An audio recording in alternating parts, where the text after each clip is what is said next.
Ahora sí.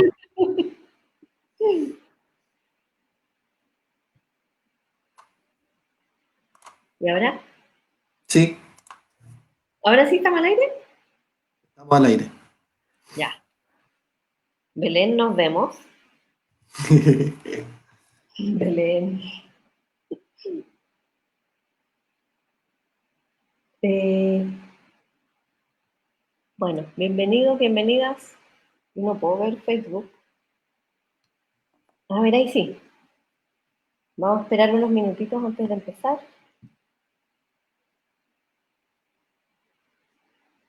A ver, ¿cómo es esto?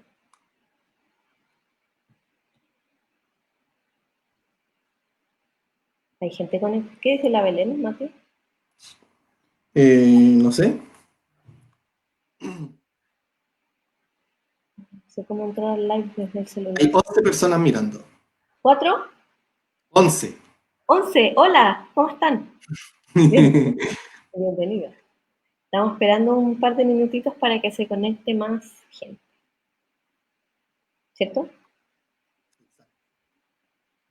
Estoy Vamos a tratando, esperar a los atrasados y partimos.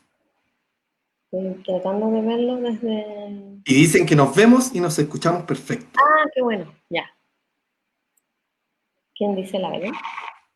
Sí. Súper. Eh, Mati, ¿tú puedes ver el live desde tu otro teléfono? Sí, ¿Y cuánta gente hay conectada? 21 personas ahora. 21 personas. Ya. Bueno, estamos esperando unos minutitos antes de empezar.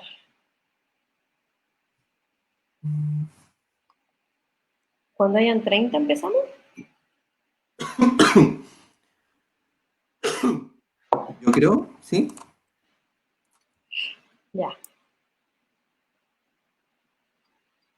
Es raro esto de no ver a nadie. Pero bueno, ahí están, supongo. Pueden comentar, saludar en los Sí, comentarios. vemos todos los comentarios. ¿Los ves tú? ¿Sí? Ya. Dicen, sí, se ven. Hola. Hola, corazones. Manos para arriba. Buena, ya. Ojos, Hola. Saludos, orejas, pestañas. amigos. Hoy empezamos nomás. Em, ya, pues. Si Empecemos. la pregunta ya. Empecemos, yo creo. ¿Sí? Ya. Bueno, bienvenidos y bienvenidas eh, al último café científico del IED, del Instituto de Ecología y Biodiversidad. Nos vamos a presentar. Yo soy Marcela Márquez. Eh, mm, ¿Quién soy? ¿Qué soy? Ya a esta altura de la cuarentena no lo sé. Pero bueno, soy doctora en Ecología Interdisciplinaria de la Universidad de Florida, con especialización en dimensiones humanas de la conservación. Y actualmente trabajo en el Centro Humedales Río Cruces, en la ciudad de Valdivia. También soy investigadora asociada del programa Vino, Cambio Climático y Biodiversidad del IEM y miembro de SOSOET, que es la Sociedad Chilena de Socioecología y Etnoecología. ¿A ti? Sí. Hola a todos, a todas. Gracias por estar en esta charla. Me presento, soy Matías Guerrero. También soy muchas cosas. Entre ellas soy biólogo con un magíster en ecología y actualmente cursando un doctorado en territorio, espacio y sociedad. Bueno, y con un carácter interdisciplinario de mi quehacer, de ahí a que me haya motivado con este tema. Actualmente también soy parte de la Sociedad de Socioecología e Etnoecología, como la MARCE. Y bueno, ojalá que les guste la charla, un tema súper interesante, súper importante de tratar, probablemente muchas veces oculto, pero la idea es empezar a visibilizar todas estas cosas como justamente lo es el decrecimiento. Uh -huh.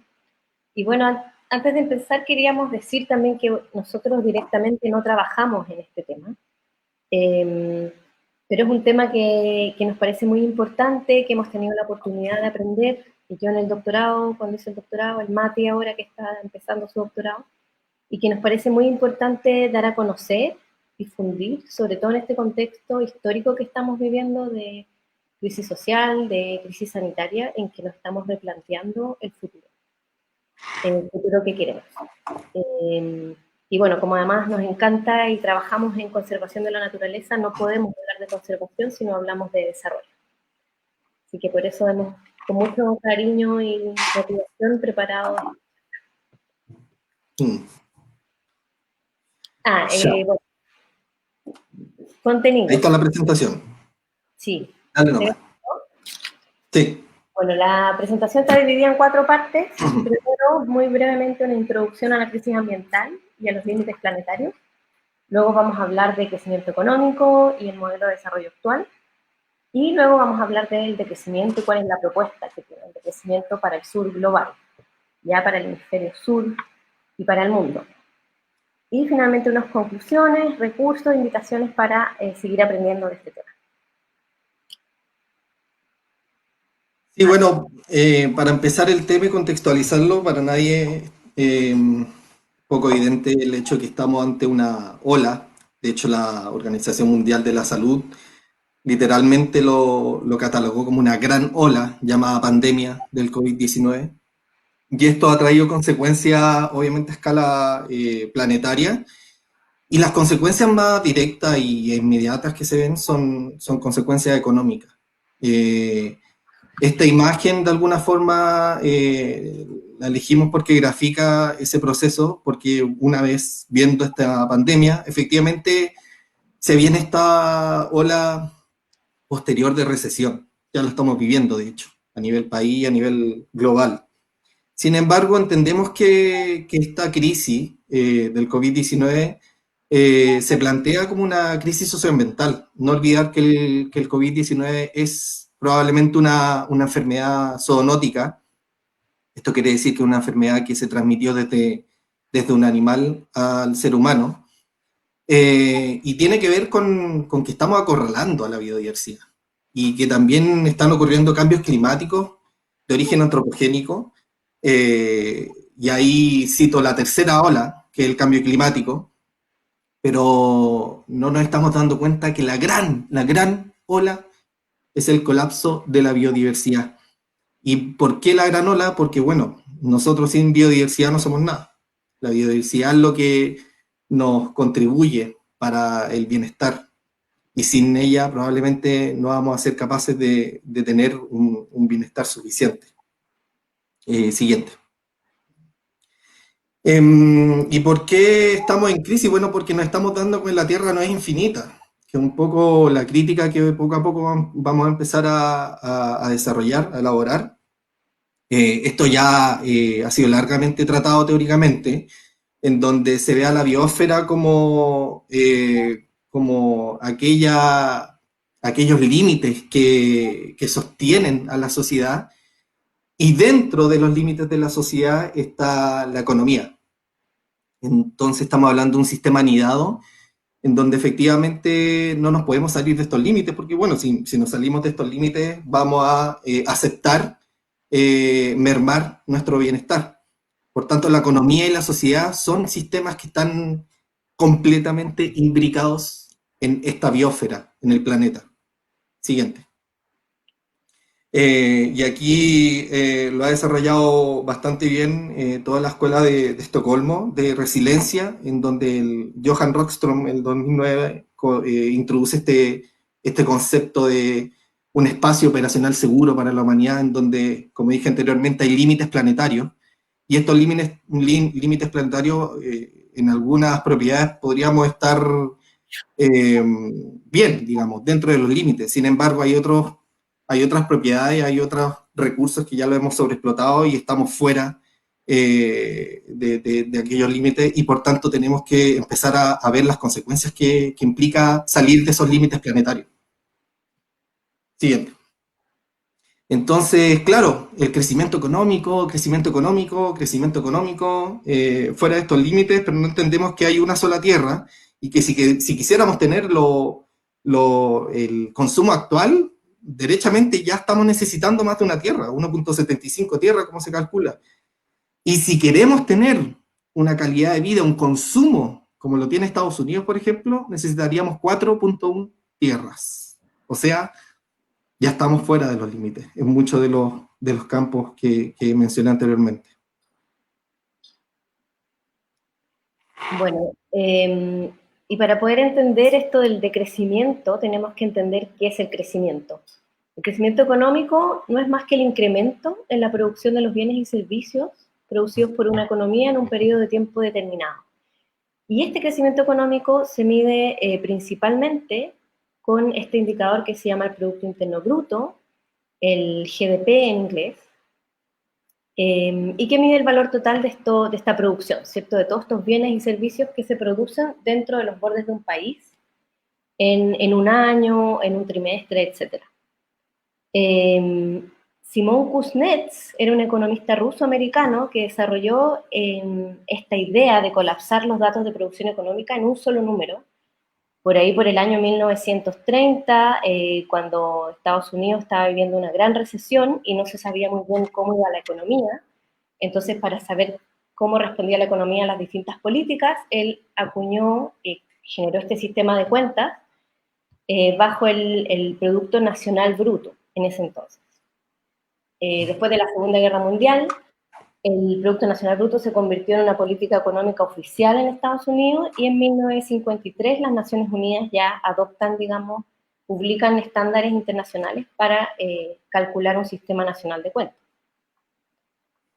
Luego el Producto Nacional Bruto fue reemplazado por el Producto Interno Bruto, o el GDP, el Producto Doméstico Bruto, y aquí hay diferencias importantes.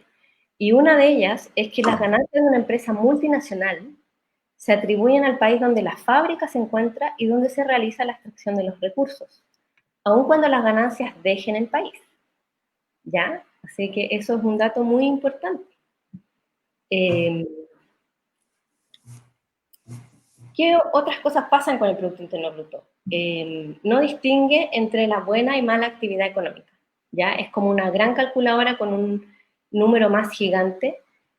Por ejemplo, cuando hay un derrame de petróleo y hay que limpiar todo eso, todos esos servicios, esa producción que va destinada a limpiar ese derrame de petróleo, se cuenta en el Producto Interno Bruto. Si hay mayor delincuencia y se construyen más cárceles, eso también aumenta el Producto Interno Bruto. Por otro lado, no considera muchas actividades beneficiosas como el trabajo doméstico y voluntario, sin el cual no somos capaces de sobrevivir y de hacer muchas de nuestras actividades productivas. Necesitamos estas otras actividades reproductivas, voluntarias, etcétera, como sociedad. Y finalmente no provee información sobre la distribución del ingreso. Entonces podemos tener un Producto Interno Bruto y un crecimiento económico muy bueno, pero un país, una sociedad muy desigual, muy descontenta. No sé si les suena eso. Sí. No lo sé, ahora lo escucho. Bueno, entonces a pesar de todas estas críticas, el PIB tiene mucho poder. No es solo un número, sino una forma de organizar la sociedad basada en esta idea de que los mercados son los únicos productores de bienestar. Entonces, desafiar el Producto Interno Bruto, el crecimiento económico, es desafiar esta economía de mercado. Bueno, y aquí hay una caricatura sobre el café, ¿cierto? Una señora que toma café y dice, aquí hay sangre y miseria de miles de pequeños agricultores en mi café. Si producimos mucho café, claro, el Producto Interno Bruto de Costa Rica, de Colombia va a aumentar, pero no sabemos qué hay detrás de ese crecimiento. Probablemente hay comercio justo o hay comercio injusto, quizás hay mucha degradación ambiental asociada también. Y bueno, Simón Kuznets del año 34, cuando poco tiempo después que acuñó el término del Producto Nacional Bruto, él mismo hizo un llamado de atención y dijo, el bienestar de una nación escasamente puede ser inferido por una medición de ingreso nacional. Y ya en el año 62 él se convirtió como un crítico del sistema en el cual su sistema de cuentas había sido llevado a cabo, usado, interpretado, y él señalaba que las metas de crecimiento debían especificar para qué más crecimiento, de qué forma, etc. Ahora el Producto Interno Bruto nace en una época donde los desafíos eran principalmente llevar adelante una sociedad y la producción en tiempos de guerra. Y ahora estamos en otro escenario histórico totalmente diferente, donde tenemos que mejorar el bienestar social en un contexto de restricciones ambientales, de límites planetarios. Y bueno, también hay críticas no solo al crecimiento económico y al Producto Interno Bruto como gran indicador de este crecimiento, sino al desarrollo. No hay un único término, definición sobre desarrollo, pero sí es esta concepción de este concepto, es un proceso histórico relativamente reciente, desde los años 1930, 1940. Y lo que sí es común es que supone una linealidad histórica predeterminada en el cual todas las naciones, todas las sociedades deben seguir ciertas etapas de desarrollo y imitar a países industrializados. ¿Nunca se han preguntado por qué? ¿Quién definió cuáles eran estas etapas del desarrollo? ¿Por qué todos debíamos ir hacia el mismo lado? Yo creo que es súper importante hacerse esa pregunta. Y bueno, hoy en día la pobreza, la desigualdad, la destrucción ambiental que estamos viendo mantienen vivos estos debates entre el desarrollo y la decolonización, los temas de justicia ambiental y social, la defensa de las diferencias culturales y la transición a modelos postcapitalistas, postcrecimiento. Bueno, y el crecimiento de alguna forma se ha visto justamente como es el motivo principal, es la solución a todos nuestros problemas. Pero cuando empezamos a desmembrar realmente si es la solución a todos nuestros problemas, ya nos empezamos a dar cuenta que hay varios escollos en el camino. Quiero mencionar tres aquí, uno que tiene que ver con el bienestar. El eslogan de crecimiento económico trae bienestar. Bueno, a la hora de que miramos dos índices, el índice GPI a la izquierda y el índice de salud social a la derecha, que son índices por lo demás que tienden a englobar no solo el crecimiento económico, no solo cifras económicas, sino también cifras relacionadas a crimen, por ejemplo, a cantidad de personas que completan la secundaria, a salud, a disponibilidad de salud, etcétera. O sea, un índice que permita englobar cifras más allá de lo económico. Bueno, qué interesante que nos empezamos a dar cuenta que estamos no solo en una etapa, digamos, plana, sino que el índice de la derecha, derechamente, tiende a bajar, mientras que el crecimiento económico sigue subiendo. Entonces, bueno, ¿qué tan verdaderamente nos acusa el crecimiento económico, el Producto Interno Bruto, el aumento del Producto Interno Bruto en el bienestar humano? Pareciera ser que no, porque por lo menos en el índice de la derecha, que es relacionado a Estados Unidos, se ha mantenido plano desde el 78.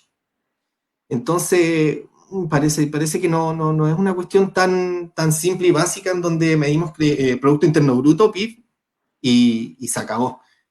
En la otra diapo muestro la relación de crecimiento y felicidad. La felicidad es un concepto bien difícil de medir, pero si empezamos de alguna forma a categorizarlo, uno de los componentes más importantes que se ha visto que impactan en la felicidad es la equidad. Y se ha visto que efectivamente países que crecen muchas veces están creciendo, pero con inequidades tremendas. Entonces, claro, crecimiento económico, pero ¿para quién? Para el rico, que se enriquece más, y para el pobre, que mantiene su situación o derechamente se empobrece más. Cuando sucede eso, cuando se generan inequidades, empieza a crecer la desconfianza y la sensación de justicia disminuye. Bueno, justamente la desconfianza y la sensación de justicia son componentes de felicidad. También están el deterioro de las variables sociales, la movilidad social, el tener la certeza de que estudiando más voy a poder escalar en la clase social, oportunidades económicas, la sensación de que puedo emprender y me va a ir bien. Bueno, eso al momento en que hay inequidades resulta que no existe, lo que genera estrés y ansiedad. Nuevamente, el estrés y la ansiedad son componentes, digámoslo, de la infelicidad. Entonces aquí es donde nos empezamos a dar cuenta que hay ciertos discursos implantados, pero que realmente en la práctica no son tan así. Es lo que describió Esterlin, en donde justamente se habla de la paradoja de Esterlin. Él describe que el crecimiento económico, ojo, no está siempre asociado a un crecimiento en felicidad. Y uno de los casos de estudios que él utiliza es una región llamada Latinoamérica, en donde efectivamente se da cuenta de que a menor inequidad, en países con menor inequidad o con mayor inequidad, igualmente el crecimiento económico o es perjudicial para el bienestar o es muy perjudicial para el bienestar y para la felicidad. Entonces, aquí está este eslogan de que, claro, el bienestar decrece mientras que el bien tener aumenta. Siguiente.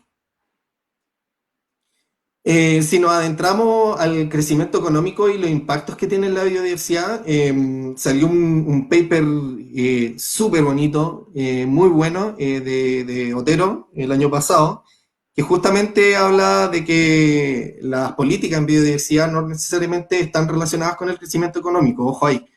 ¿Por qué? Bueno, genera esta cadena de sucesos, simples de entender, en donde a mayor crecimiento económico hay aumento en el uso de recursos, hay aumento en el comercio internacional y comercio nacional. Esto genera cambio climático, cambio de uso del suelo, transformación del suelo, mayor probabilidad de especie invasora y lo que desencadena inevitablemente en una pérdida de biodiversidad. Por ejemplo, se sabe que las tendencias de tierra agrícola y las tendencias de uso de fertilizantes están acopladas, se correlacionan con el Producto Interno Bruto desde 1960. ¿Qué quiero decir con esto? Que a mayor Producto Interno Bruto, hoy en día sabemos inmediatamente que es mayor uso de fertilizantes. A mayor Producto Interno Bruto sabemos inmediatamente que es mayor uso de tierra agrícola. Eso es aparejado. Con respecto al CO2 y otros gases de efecto invernadero, lo mismo. Están acoplados con el Producto Interno Bruto. ¿No se ha visto algún país que realmente desacople Producto Interno Bruto y emisión de gases de efecto invernadero? Y el aumento en rutas comerciales, bueno, obviamente a mayor crecimiento económico tengo mayor conexiones con el planeta para comercializar mis productos, y eso aumenta la probabilidad de la dispersión de propágulos de especies exóticas, lo que ya se sabe que efectivamente tiene consecuencias perjudiciales sobre los taxas que ahí menciono, plantas, anfibios, reptiles, aves, mamíferos. Entonces, en el detalle empezamos a ver que el crecimiento y biodiversidad, crecimiento de felicidad y crecimiento y bienestar, bueno, no están tan acoplados como realmente se decía. Siguiente. Bueno, entonces ahora vamos a ver algunos conceptos clave para entender esta relación entre crecimiento económico y degradación ambiental. El primero es el metabolismo social. El metabolismo social se refiere a todo este flujo de materiales y energía que ocurre entre la naturaleza y la sociedad. Entonces aquí en este esquema ustedes pueden ver la biosfera y el sistema socioeconómico, y hay input que alimentan el sistema socioeconómico y outputs, ¿cierto? Entradas y salidas. Hay materiales y energía que entran, que vienen de la biosfera, y otros que salen, que tienen que ver con los desechos, las emisiones, etc. Veamos un ejemplo concreto. Elijamos un producto, en este caso yo les traje aquí un vino, muy importante estos productos en este contexto de encierro, cuarentena.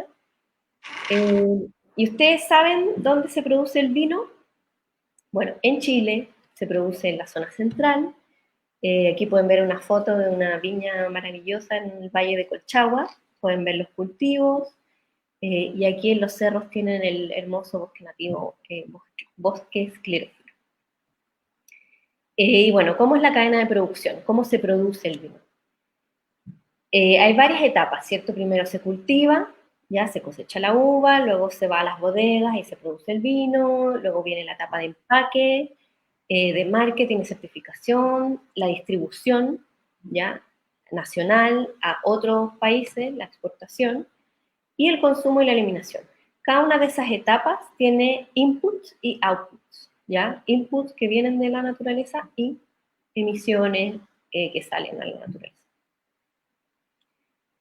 Más en detalle, si hacemos un zoom a esa cadena de producción, podemos ver que cuando se cultiva la uva, usamos la energía del sol, ¿cierto? Para que la vid crezca, necesitamos agua, suelo, clima, necesitamos la parra, necesitamos a los viticultores, a los trabajadores de las viñas, químicos en el caso que se usen herbicidas, pesticidas, combustibles fósiles, maquinaria para poder hacer la cosecha, la plantación, etc. Y luego de ese proceso hay pérdida de biodiversidad porque hay que deforestar para poder plantar, hay erosión del suelo, se generan desechos orgánicos, contaminación del agua y del suelo. En la etapa de producción y de empaque se necesita infraestructura, se usa mucha agua. Por ejemplo, en Italia, para tomarse una copa de vino, esa copa de vino necesitó 88 litros de agua para ser producida. 88 litros para tomarse una copa de vino. Electricidad, bueno, etcétera, ¿cierto? Capital humano, enólogos, operarios. Y esa producción genera desechos, genera emisiones de CO2, probablemente contaminación del agua y del suelo también. Y luego viene todo el proceso de transporte, distribución, consumo, en el cual se usan botellas, etc. Y también se generan muchas emisiones de CO2, sobre todo cuando se transporta esto a otros países. Bueno, y si uno piensa ahora solo estamos mirando el vino, imagínense, miren a su alrededor ahora y vean todos los productos y cosas que usamos a diario. Se han puesto a pensar, hagan este ejercicio con esos productos y van a ver que es brutal la cantidad de materiales y energía que se necesita para producirlo. Y ese flujo, ¿ya? Otro ejemplo es la industria textil. Aquí pueden ver una foto hay un artista que a mí me encanta, que se llama Benjamín Bonbon, que es un fotógrafo y que tiene unas campañas súper impactantes de medio ambiente, y él hizo esta intervención en un mall en Egipto, ese es él, chiquitito, y este es el closet más grande del mundo, y que dice, adentro está todo lo que tú usas en tu vida, desde la ropa de bebé hasta adulto. Y imagínense, es brutal toda la ropa que usamos. Necesitamos toda esa ropa. ¿Ustedes saben qué hay detrás de la producción de toda esa ropa? En la ropa que es muy barata, usualmente es hecha en Vietnam, en Bangladesh, y a la gente que hace esa ropa, muchas veces son niños, les pagan una miseria. Entonces, detrás de esa producción, de ese consumo, hay mucha injusticia también. Bueno, y mucha gente dice, ya, pero la tecnología es la solución y la tecnología nos va a permitir desacoplar este crecimiento económico de la degradación ambiental. Y aquí es importante conocer la paradoja de Hebron. En el apogeo de la revolución industrial, este economista británico se dio cuenta, estaba preocupado de que nos quedáramos sin carbón, y él se dio cuenta que a mayor mejora tecnológica, que hacía más eficiente el uso del carbón, paradójicamente se generaba un incremento en el consumo de carbón en varias industrias. Uno pensaría que es al contrario. Si hago un uso eficiente de un recurso, consumo menos. Pero él se dio cuenta que pasaba todo lo contrario. Y esto ocurre, claro, porque mejoras en la eficiencia reducen también el costo relativo de usar ese recurso y aumenta su demanda. Entonces hablaba él de un efecto rebote. Entonces muchas personas confían en esta estrategia incierta, ¿cierto?, de que hacer un uso más eficiente va a hacer que disminuya el consumo, pero si no le ponemos límites físicos al consumo no ocurre lo contrario, aumenta el consumo. Entonces, ¿esto qué nos dice? Que debemos ir más allá de soluciones técnicas y cambios individuales, sino que debemos demandar soluciones políticas y ponerle límite al consumo de los recursos. Y bueno, y otro concepto importante es el de justicia ambiental. A fines de los años 70 en Estados Unidos surgieron las primeras movilizaciones visibles y ampliamente cubiertas por la prensa, ya que habían organizaciones que denunciaban la contaminación y el impacto que esa contaminación tenía en la salud humana. En Chile vemos zonas de sacrificio, Quintero, Puchuncaví, ejemplos de justicia ambiental, de injusticias ambientales, hay muchas. Y principalmente se trata del derecho de permanecer en lugar de uno, ¿ya? Y a estar protegido del crecimiento descontrolado, de la contaminación, de la apropiación de tierra. Los casos de justicia ambiental ponen de manifiesto la estrecha relación que hay entre las inequidades ambientales y el racismo, ¿ya? El racismo, las desigualdades de género. Y no solo hay desigualdad en la contaminación, en la apropiación de las tierras, sino también en las cosas buenas del medio ambiente, como el acceso a bienes y servicios ambientales, como los parques, ¿cierto? La naturaleza. Particularmente en las ciudades esto es muy evidente. O sea, los ricos tienen más parques, más acceso a bosque, a ecosistemas nativos y a todos los servicios que ellos prestan, y la gente más pobre no tiene acceso a eso. Bueno, hoy en día los conflictos socioambientales explotan cada semana, donde cierto, la gente más humilde, los indígenas, defienden las tierras de la extracción de recursos naturales, de la contaminación. Y aquí, por ejemplo, es súper útil este atlas de justicia ambiental. Ahí puse la página, lo pueden buscar y aparecen todos los conflictos que hay en el mundo.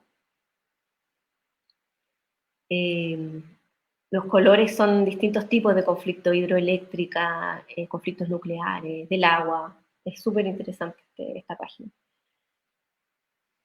Y bueno, si ustedes tienen un conflicto y lo quieren subir, tienen que llenar un formulario. Tienen que meterse ahí en la página ahí. Y lo pueden poner en el mapa. Bueno, y los conflictos relacionados a la extracción de recursos en gran medida es producto del aumento de este metabolismo social. Y bueno, también hay desigualdades entre el norte y el sur, ¿cierto? El aumento de la producción en el norte global demanda muchos recursos y a veces vienen a tirar la basura acá o en África, en India, al sur. Entonces se habla de los intercambios desiguales también, entre el norte global y el sur global. Entonces los movimientos de justicia ambiental son un recordatorio de que producir y consumir menos no es suficiente per se. El menos tiene que ser distribuido más equitativamente. Entonces vemos claramente que pareciera ser que el crecimiento económico no es el camino que debemos tomar, sino que deberíamos ir hacia un progreso más sustentable. Y aquí es donde entran los objetivos de desarrollo sostenible de las Naciones Unidas. Me imagino que muchos los conocen, todos los países ahora se rigen por estos objetivos, pero hay un problema, no sé si lo ven. Bueno, se los muestro. El objetivo número 8 de trabajo decente, claro que todos queremos trabajo decente, pero promueve el crecimiento económico, que pareciera ser es la causa de todos los problemas ambientales y sociales que estamos viviendo hoy en día. No hay evidencia de que podamos desacoplar el crecimiento económico de la agresión ambiental, entonces no deberíamos promoverla.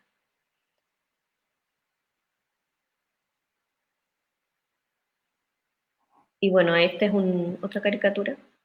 Bueno, y por eso se habla esta es otra paradoja, de la paradoja del contrasentido del desarrollo sustentable. Y pareciera ser que, claro, el desarrollo sustentable es como un caballo de Troya del mundo más productivo que quiere seguir extrayendo ganando a costa del medio ambiente. Bueno, y si no es desarrollo sustentable, ¿qué es? ¿Qué hacemos? ¿Qué alternativas tenemos? Y aquí aparecen varias alternativas que se le llaman alternativas radicales para el bienestar o discursos de transición. Y está el de crecimiento, que nace en Europa, que es lo que vamos a hablar, que el Mati les va a contar. El buen vivir en Latinoamérica, y en India nace el Ecological Swaraj. Entre muchas otras. Hay muchas más. Ahí le mostramos tres, pero en realidad es una matriz de opciones alternativas que poco a poco han estado surgiendo. Pero bueno, como nosotros le pusimos a esta charla de crecimiento, hablaremos del decrecimiento. ¿Cuál es la alternativa al decrecimiento? Vamos a apurarnos eso sí un poquitito porque nos queda poco tiempo. Pero bueno, la historia del concepto se remonta un poco a críticas que se empiezan a hacer al modelo de económico preponderante. Parte un poco con varios teóricos en la década del 70, particularmente pongo aquí el Club de Roma en el 72. No veo la presentación. ¿Por qué me la Sí, quitaste? perdón, es que hice lo que ¿No dijo queréis que la... hable? No, hice lo que dijo la... quedó la embarrada. Y bueno, el Club de Roma en el 72, coloco cita textual, el despertar de los límites materiales del ambiente y sus consecuencias trágicas por la explotación sin razón de la tierra es esencial para los nuevos modos de pensar. Se empieza a criticar, por tanto, este crecimiento desmedido sin considerar que existen límites. Hay límites, están los límites. Nicolás Georgescu-Roegen, que un economista rumano, la misma década también empieza a hablar de que la economía neoclásica tiende a ignorar estos límites ecológicos. Eh, Ignora un poco lo que es la segunda ley de la termodinámica, que está asociada a la entropía, en donde todos los procesos físicos son irreversibles. Y por tanto empieza a acumularse poco a poco un cuerpo teórico que ya empieza a tomar mayor visibilidad a principios de los 2000. ¿Por qué a principios de los 2000? Porque tenemos los cambios ahí en nuestra cara. Estamos viviendo con las transformaciones socioambientales ahí, nos las están enrostrando. Siguiente. Y, Ay, espérate. Ahí sí. Y bueno, aquí empiezan a aparecer varios académicos. Está Sergei Latouche, está John Martínez Alier, Giorgio Cáliz, De María en general, y otros que empiezan poco a poco a recoger estos guantes que en un principio lo toman las organizaciones antiglobalización a principios del 2000. Y bueno, aquí Latouche habla de que el decrecimiento no es un concepto, es un eslogan político con implicancias teóricas.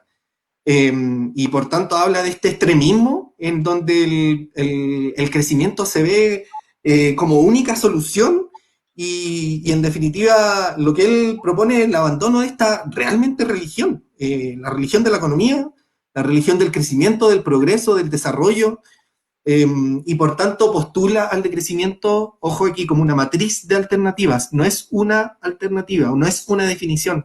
Y bien lo dice con respecto al sur global, a Latinoamérica, a África, donde tienen, de alguna forma, debieran redescubrir sus propias alternativas, su historia interrumpida por el colonialismo, por el desarrollo y la globalización, y repolitizar el debate sobre la economía y sobre el crecimiento, dado estas transformaciones socioecológicas. Siguiente. Hoy estamos súper atrasados, así que vamos a tratar Sí. de cubrirnos. Bueno, ¿y qué proponen de crecimiento? Una cosa que propone es el trabajo compartido.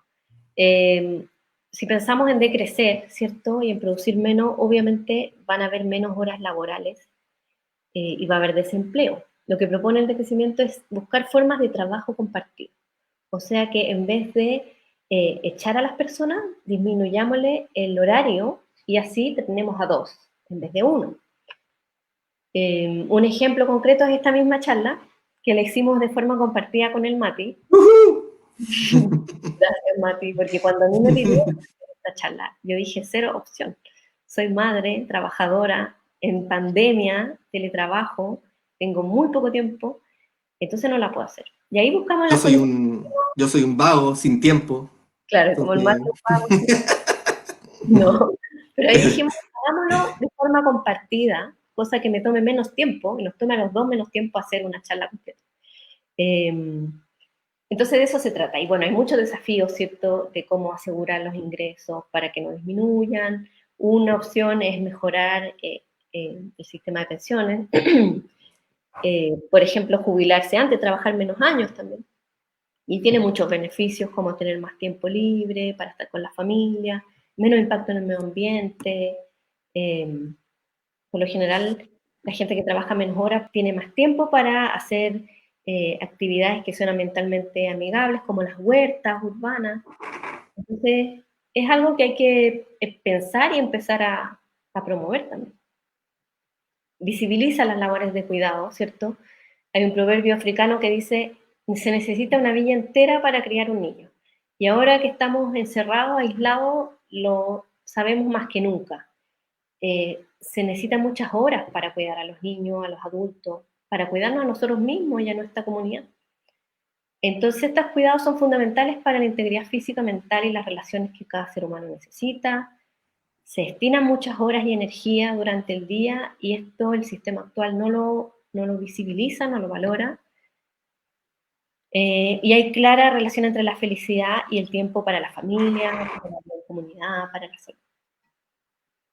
Simplicidad, hay que abrazar un sistema de vida más simple, con menos lujo, pero esto requiere cambios culturales grandes. O sea, no podemos apuntar al decrecimiento si las personas lo único que quieren es consumir y producir más, consumir más, sobre todo. Así que es un gran desafío.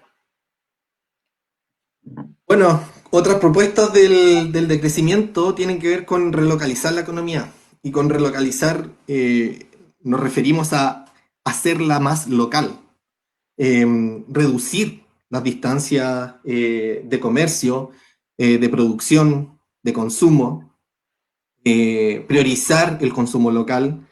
Y esto también tiene que ver con compactar la superficie urbana, producto de que normalmente las ciudades tienden a crecer indiscriminadamente. Y bueno, pasa en Santiago, una de las regiones que se localizan en el ecosistema mediterráneo, que es una de las regiones más fértiles del mundo. Los ecosistemas mediterráneos son muy fértiles. Sin embargo, le estamos poniendo cemento y ese cemento podría ser aprovechado para la producción agrícola. Y aquí es donde aparecen estas opciones prácticas, como por ejemplo las tiny houses, que son las pequeñas casas, en donde muchas veces se colocan no aisladas, sino que en lugares donde también hay otras pequeñas casas que se viven en comunidad. Y un poco diciendo lo que la Marce decía anteriormente, eso permitiría de alguna forma generar un sentido de comunidad mayor, generar una crianza más colectiva. Aquí muchas veces en el decrecimiento va a salir el tema de comunidad y colectivo muchas veces, porque efectivamente tiene que ver con un mejor bienestar. Y no lo decimos de perogrullo, lo dicen las investigaciones que lo han demostrado así. Y en estas ecocomunidades efectivamente se puede hacer una producción comunitaria de productos alimenticios. Siguiente. Y las propuestas de crecimiento desde el sur efectivamente hay, muchas veces quizás, y esto es autocrítica como persona ligada a las ciencias ambientales, nos llenamos de papers, de artículos científicos del hemisferio norte, y aquí hay una teoría bastante potente generándose en torno a la alternativa al desarrollo, que es como lo coloca Arturo Escobar. Hay alternativas al desarrollo, se han estado desarrollando desde los 80 incluso. Y bueno, una de estas alternativas al desarrollo tienen que ver con el buen vivir. Eduardo Udina, académico uruguayo, habla del buen vivir, pero reconoce que el buen vivir es una mala traducción de lo que es el Sumak Kapsay, que es un concepto que viene del quechua, que se incorporó, famoso por incorporarse en la Constitución de Ecuador, y que tiene que ver con esta relación holística del ser humano con la naturaleza, en donde es imposible ver el bienestar humano sin considerar el bienestar de la naturaleza y de los ecosistemas alrededor. En el mismo sentido va Suma Camaña, solo que desde la perspectiva aymara, y los mapuche también tienen esta visión a través del Cumemonguén, que tiene que ver justamente, y en el español, insisto, en el español no es posible traducirlo, porque no es solo referido al vivir, es referido a las relaciones que se tienen con la naturaleza. Algo que de la sociedad occidental es bien difícil de entender porque siempre hemos separado naturaleza y sociedad, naturaleza y cultura. Y aquí aparecen los discursos de transición de Arturo Escobar, en donde se habla del pluriverso, y aquí tomo una cita del ejército zapatista, en donde refleja un poco este eslogan del pluriverso, en donde el mundo que queremos es uno donde quepan muchos mundos, muchas ontologías, muchas formas de relacionarse. No solo una, que esta visión de crecimiento económico y no cabe ninguna otra más. Y esto es producto de que se da un giro ecoterritorial, como lo dice Maristela Svampa, filósofa argentina, en donde esta intención por cambiar estos paradigmas de desarrollo tiene que ver con un cruce que hay entre lo indígena y comunitario. Nuevamente aparece lo comunitario como algo importante. El segundo concepto es la defensa del territorio, y el tercero, el discurso ambientalista. Una vez que se cruzan estos, se genera este giro ecoterritorial en donde empezamos a considerar estas cosas que mencioné anteriormente. Siguiente. Ya, esa la vamos a saltar en honor al tiempo. Y bueno, en base a esto, 174 científicos se juntan en Holanda a propósito de la crisis del COVID. Probablemente varios de ustedes vieron esta carta, en donde ellos hablan de 5 puntos importantes para un mundo post-COVID. Ir más allá del desarrollo enfocado en el crecimiento del Producto Interno Bruto, marco económico enfocado en la redistribución, agricultura regenerativa, reducción del consumo y viajes, y cancelación de la deuda de los países pobres, lo que en definitiva va justamente en favor de todo lo que hemos mencionado anteriormente, de que el desarrollo y el crecimiento desmedido definitivamente ya no es opción. Ellos dicen literalmente, la pregunta ya no es si debemos aplicar estas estrategias, sino cómo lo hacemos. Y bueno, para ir cerrando, hay distintas nociones y no hay una intención de consolidarlas globalmente. Ya el decrecimiento no pretende que todos vayamos para el mismo lado como lo pretende el desarrollo, sino que cada territorio vea cómo avanza hacia el futuro, y hay cosas en común: la ética de la tierra, el bienestar humano, la equidad y la justicia, diversidad y pluralismo, hartos conceptos que promueven el decrecimiento y estos otros discursos de transición. Y bueno, el decrecimiento es diferente, no es lo mismo que una recesión, es simplemente otra cosa, y se basa en hartos conceptos y valores que vimos algunos, como el compartir, la simplicidad, la cordialidad, los cuidados y los comunes. ¿Dónde aprender más? Hay varios libros, el de The Growth, el vocabulario para una nueva era, es muy útil. También hay un diccionario del post-desarrollo, y como pueden ver también en la charla, tratamos de hacer un poco estilo diccionario, como explicando ciertos conceptos. La página, se puede meter en la página de crecimiento, de growth.org. Hay un video también muy útil en YouTube, que lo pueden buscar por ese nombre, que es el de crecimiento, explicación de 1 minuto. Y este sábado va a haber un encuentro de crecimiento en Latinoamérica, un encuentro autoconvocado. Este es el tercer encuentro, lo organiza el Centro de Análisis Socioambiental, y es este sábado a las 11 de la mañana, hora de Chile. Y para inscribirse tienen que escribirle a Gabriela. Ahí está el mail, gabriela@centrosocioambiental.cl. Y eso. Y solo para terminar, mañana se vota el reglamento de la Ley de Humedales Urbanos, el Consejo de Ministros para la Sustentabilidad, y ya lo aplazaron una semana, así que por favor ayúdenos con el hashtag Queremos Reglamento. Pueden encontrar las noticias en las redes sociales del Centro de Humedales Río Cruces, retuitearlas, compartirlas, etcétera, con el hashtag Queremos Reglamento. Necesitamos proteger a nuestros ecosistemas para poder florecer todos como sociedad. Muchas gracias. Pregunta. Sí, aquí tenemos un par de preguntas. Dejo Las de lanzan compartir. por interno. ¿Cómo, cómo? Ah, sí, deja de compartir. Ahí, y nos vemos. Ahí. Pregunta, ¿qué opinan sobre el crecimiento verde? ¿Creen que es posible? El Hay uno que se crecimiento verde. llama verde, de Green Economy. Eh, Mm. la economía verde, hasta donde yo entiendo, promueve el crecimiento económico y el uso de la Yo tecnología. Entonces, también, vimos también la... entiendo lo mismo. No es posible. Hay Sí, o límites. sea, claro. Mi opinión es que el crecimiento verde nuevamente es el mismo caballito de Troya que mostró la Marce, Ujú. pintado verde. Porque en definitiva, claro, seguimos la misma lógica, seguimos en el mismo relato. Crecimiento, crecimiento para qué, crecimiento por qué.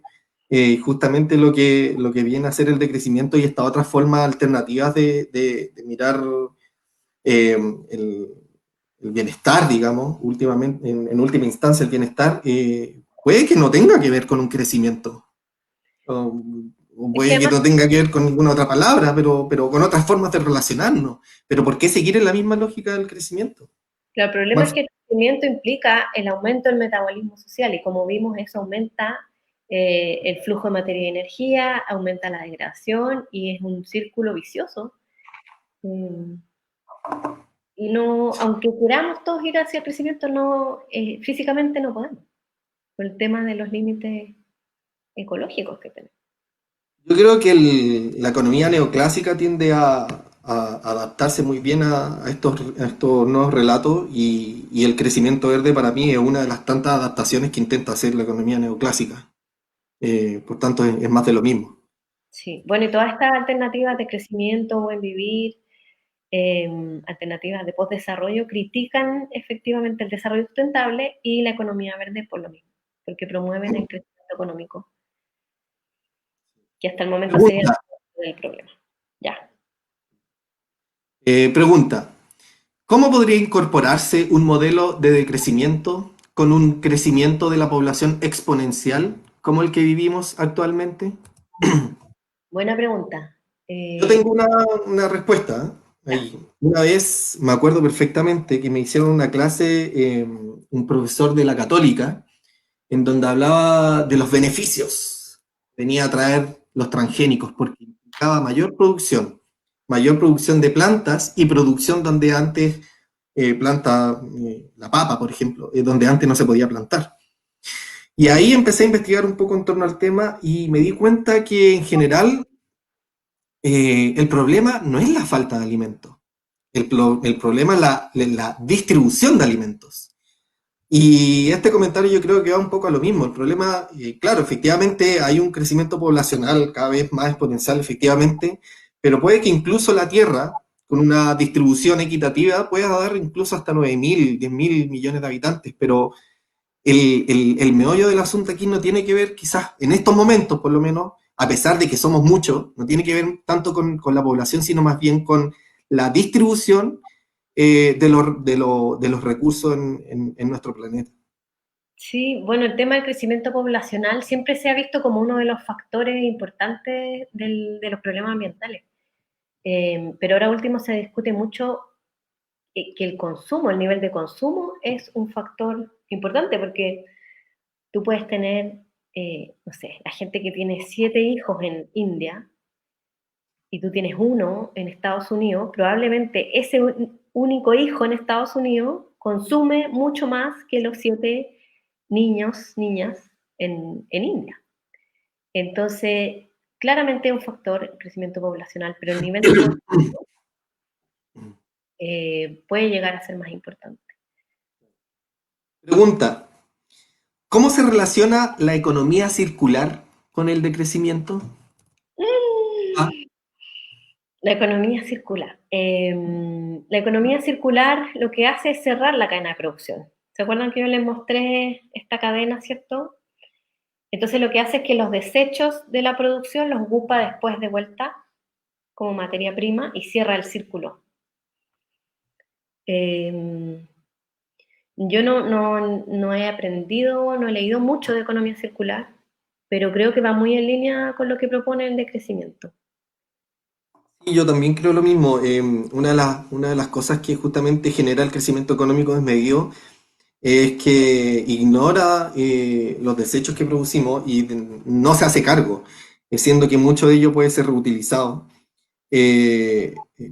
Probablemente si tuviéramos una economía circular propiamente tal, prácticamente nada de eso se desperdiciaría y por tanto estaríamos utilizando recursos que hoy en día están enterrados en un vertedero y malgastándose. Probablemente una vez escuché que en el futuro los vertederos serán las futuras minas, Bueno, donde encontraremos recursos. sin ir más lejos, el otro día estaba viendo una empresa que se llama Solgard, S-O, bueno, de ahí les puedo copiar el link en los comentarios, y que hace mochilas con el plástico del mar. Entonces ellos van a China, creo, a recolectar mucho plástico del mar y ocupan todo eso como materia prima para hacer la mochila. Mm. Entonces, claro, ahí me Otra pregunto pregunta. si eso es de crecimiento o no, Claro. pero sí, de todas maneras, Mm. yo creo que Podría está... estar muy, claro, muy de la mano con el decrecimiento. Pregunta, ¿por qué es necesario decrecer? ¿No es posible agregar indicadores complementarios que permitan medir y motivar el desarrollo de servicios ecosistémicos? O sea, eso es lo que se pretende, que dejemos de ver un solo indicador, dejemos de obsesionarnos con este crecimiento económico y con el Producto Interno Bruto y empecemos a ver otros indicadores. No lo alcancé a mostrar, pero el decrecimiento propone no solo un indicador, sino varios, unos que tienen que ver con los límites biofísicos y otros con indicadores sociales. Eh,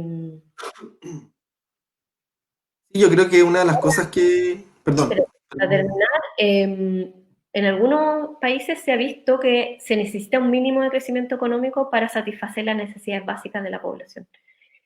Pero de ahí en adelante mayor incremento nos genera más beneficio. Entonces también hay que ver, yo creo, caso a caso, país a país, pero lo que sí está claro es que a nivel planetario, como sociedad global, tenemos que decrecer.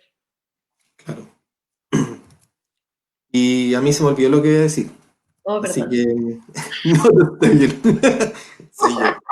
Soy yo el problema. Pero hay otra pregunta.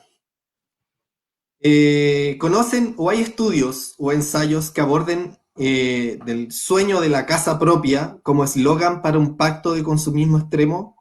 Esto en relación al daño ecosistémico de las inmobiliarias. Estudios que aborden el sueño de la casa propia como eslogan de consumismo extremo. O sea, Ah, eh, no conozco estudios, pero me imagino que va por el lado de apelar como al consumo y a la venta de propiedades, claro, ¿cierto? Y claro. con ello, claro, uno...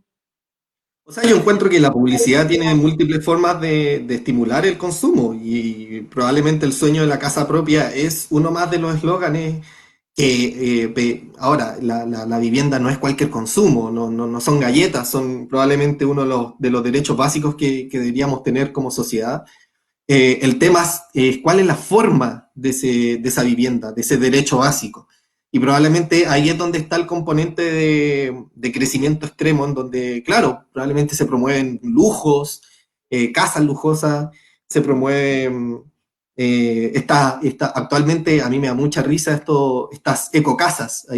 Hace poco vi cómo en Papudo estaban destruyendo un cerro completo por hacer casas, probablemente esas van a ser casas de veraneo, matorral esclerófilo derechamente depredado, pasado por encima con bulldozer, y probablemente esas casas van a ser muy pronto ecocasas. Entonces, sí, la vivienda es un derecho básico, pero ¿cuál es la forma de ese derecho básico? ¿Es un derecho básico a partir del consumo extremo?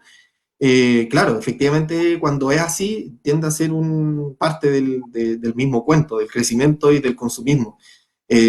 Cuando quizás toma la forma de, como lo mencionaba anteriormente, de una tiny house, probablemente no, quizás va en contra de eso.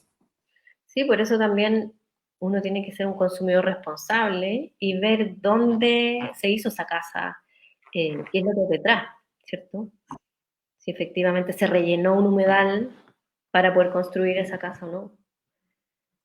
Eh, Ahora el tema de las tiny houses es bien interesante porque, bueno, sin ir más lejos, mi hermana decidió decrecer.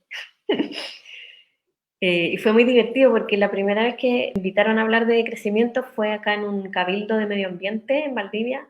eh, y estaba mi hermana y fue a la charla y terminó la charla y me dice, Marce, parece que yo estoy decreciendo. Porque ella, bueno, se fue de Santiago y se construyó una casa pequeña, una tiny house. Y tiene su casa propia, le costó mucho más barata que una casa normal. Y tiene todo un Teníamos fotos de eso. sistema, pero, pero pueden ver su emprendimiento en Minga Tiny House en Instagram, para que la busquen. Bueno, y ella tiene Oye, una huerta pequeña, tienen todo un sistema de paneles solares para la electricidad, eh, también sistema de agua, como para hacer oye, más. hay varias preguntas. No sé si vamos a alcanzar a contestarlas todas. ¿Se ha visto en Sudamérica algún ejemplo o propuesta de una ciudad para limitar la superficie urbana de forma equitativa que considere la pobreza urbana? Eh, yo no conozco ninguna. Porque esa pregunta tiende a ser como si es que derechamente hay alguna ciudad que ha optado por el decrecimiento en cuanto a la planificación urbana. Eh, y recién estamos posicionando el concepto de crecimiento. En políticas públicas estamos, yo encuentro, no sé si años luz, pero un poco lejos de aplicar en política pública el decrecimiento. Así que no conozco ninguna. No sé tú, Marce. Tampoco conozco. Yo creo que la gente que trabaja más en planificación urbana, territorial, puede saber. Eh, Sí. Lo que sí está surgiendo de repente, por aquí por ahí escucho, son comunidades, ecocomunidades, personas que se asocian, compran un terreno y derechamente deciden vivir en comunidad y deciden producir sus alimentos. No sé si todos los alimentos, pero comienzan a tener un estilo de vida más apegado al decrecimiento que a este consumismo extremo que se vive en otras partes. Pero a escala de ciudad, como planificación urbana, desconozco. Yo nunca he escuchado algo así. Quizás las personas que hacen las preguntas tienen la respuesta. Puede ser. Puede Por eso, ser. bueno, qué pena que no Hay podamos un, verlos. Aquí hay un comentario. La economía circular como idea probablemente sí se alinea al decrecimiento, pero el discurso de economía circular hasta ahora ha sido el que ha alimentado el green growth. Claro, Ya. probablemente hay mucho manoseo de los conceptos, definitivamente. El ejemplo insigne, yo creo, el manoseo de la sustentabilidad, un concepto que ya, yo por lo menos derechamente decidí no ocuparlo más, porque de repente, si es que me quieren publicar un paper y le pongo sustentabilidad, probablemente, pero en términos de política pública no, es cualquier cosa, Sí, yo. pero es un tema que hay que explorar el de la economía circular, porque claro, Sí, probablemente tú puedes usar tus desechos y emisiones como materia prima, pero hay cosas, depende del producto, hay cosas que quizás no vas a tener y vas a tener que ir a sacar a otro lado igual. Entonces hay que tener ojo ahí. comentario más pregunta. Esta me parece que ya es la última. Fantástica presentación y perspectiva desde el sur. Gracias. En Bolivia, el vivir bien también es reconocido como horizonte en la Constitución. Sí, efectivamente, Ecuador y Bolivia son uno de los países que, si no me equivoco, los únicos países que han intentado incorporar esto del buen vivir. La pregunta, ¿cómo se articula el decrecimiento con la colonialidad y las actuales relaciones de poder y explotación de norte a sur? O sea, lo critica todo el tiempo. Y de hecho ellos mismos reconocen siempre que el decrecimiento nace en el norte y son súper explícitos los autores de decir que ellos no quieren imponer nada, que no... Porque claro, puede verse como una nueva forma de colonialismo. Eh, pero ellos son bien explícitos en hacerlo notar y por eso hay muchas alianzas con el buen vivir, con autores latinoamericanos, con autores de India. Hay varios artículos que leímos en que está uno de los autores del decrecimiento, Eduardo Budina, Alberto Costa o Arturo Escobar, que hablan del buen vivir, y otras que hablan del Ecological Swaraj. Entonces, más que buscar imponer estas ideas, es generar alianzas entre todos y buscar formas, diversos futuros socioambientales, no uno solo. Claro, y es un poco lo que yo mostraba en la última diapo, que la pasé un poco rápido por el tiempo, pero es eso, que no hay una idea de consolidar todo esto en una política mundial global, sino que respetar las diversidades culturales de los pueblos. Sí, y yo con respecto a eso, claro, efectivamente tiendo a pensar que ahora que me he estado interiorizando más en literatura del sur, insisto, por este sesgo que uno tiene de la ciencia ambiental y que las únicas revistas de artículos que uno lee son todas en inglés y todas del hemisferio norte, ahí estoy intentando hacer justamente una revisión sobre eso, en donde los países del hemisferio norte tienden a colocar los temas y el sur global no tiene mucha oportunidad de colocar esos temas. Em, Creo que las propuestas del decrecimiento han sido de alguna forma respetuosas en plantearse como matriz de alternativas y no como única posibilidad. Probablemente porque muchas de las personas que han estado desarrollando estos temas están conscientes del colonialismo que se ha hecho en Latinoamérica, particularmente hablando de la región latinoamericana, están conscientes de ello y por tanto abre la posibilidad de que cada una de esas regiones encuentre no su norte, su sur, y podamos justamente entender que hay territorios distintos a los otros territorios y que por tanto hay alternativas, pero con este sur, que es el de alguna forma superar esta miope visión de cómo podemos generar bienestar humano. Ujú. Eso. Último comentario. Gracias. Ojalá podamos hablar de crecimiento y estas otras alternativas en más espacios donde realmente está la mayoría de la población. En los barrios, por ejemplo, para llegar a más personas, para capacitarse y seguir predicando. A mí si me invitan a cualquier lado, yo feliz voy. Así que dejo ahí planteada la oportunidad. Me pagan los pasajes, yo me la arreglo. Pero Pero sí, son cosas que... claro. Son cosas que hay que empezar a hablar, son cosas que no se han hablado, pero que si no las empezamos a hablar, yo creo que hasta ahí nomás llegamos como sociedad, a escala local, a escala global, como sea. Marce, sí. tú... Y el sábado también acuérdense que está este encuentro, si le escriben a Gabriela, ella les puede mandar el link. Y está bien interesante porque ahí participa gente de toda Latinoamérica para hablar de decrecimiento, criticar, construir, hablar del buen vivir también. Y hay gente de todas las disciplinas, de todas las áreas, gente del territorio que también participa. Así que hay otra Sí, oportunidad de seguir conversando estos temas. sí. Muchas gracias a todos. Parece que alcanzamos un pic interesante de personas. Gracias por sus preguntas, por sus comentarios. Gracias también a Lieve por invitarnos. Bueno, igual el equipo del Lieve, en realidad, la Nelly, igual nos gustaría que este tipo de cosas se estimulara con un equipo completo. Lástima que el Lieve haya reducido el equipo de comunicaciones, porque efectivamente las pocas personas que están trabajando requieren de un sueldo, requieren de, de, de condiciones mínimas y eso muchas veces no se alcanza. Sería interesante que pudieran, como instituto, empezar a estimular estas instancias con un equipo y con un equipo bien pagado. Así que, nuevamente, muchas gracias a todos.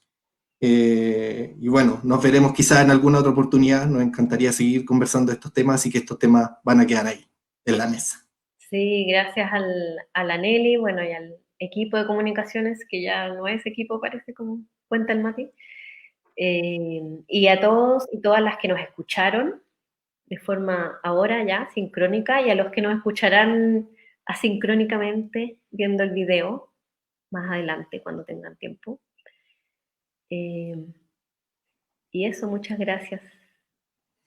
Adiós. Adiós.